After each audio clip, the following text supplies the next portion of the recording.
సూర్యుడు ఈ ప్రపంచానికి తేజస్సును పంచుతాడు.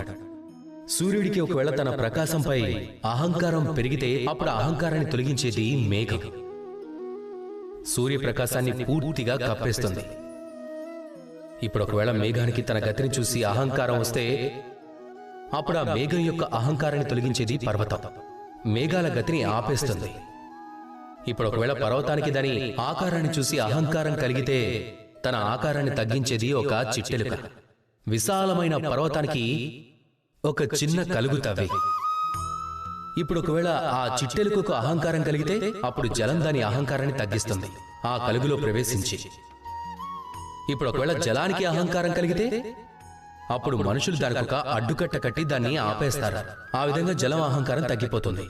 ఒకవేళ మనుషులకి అహంకారం కలిగితే అప్పుడు సూర్యుడు తన తాపంతో మనుషుల అహంకారాన్ని తగ్గించేస్తాడు. ఈ ప్రపంచంలో అహంకారం చూపించాల్సిన అవసరం ఏమీ లేదు. మనందరిలో ఏదో ఒక ప్రత్యేకత ఉంటుంది. అలానే మనందరిలో ఏదో ఒక దోషం కూడా ఉంటుంది.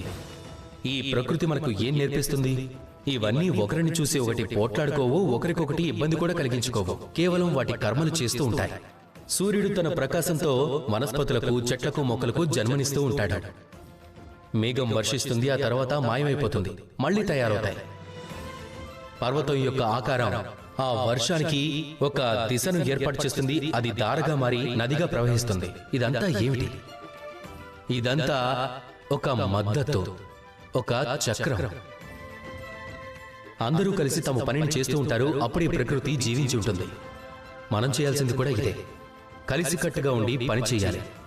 ఎవ్వరికీ ఇబ్బందిగా మారకూడదు, ఎవరిని తక్కువగా చూడకూడదు. అలాగే చేస్తూ ఉండండి. అందరితో కలిసి పని చేయండి. ప్రకృతి మనకి ఇదే నేర్పిస్తుంది.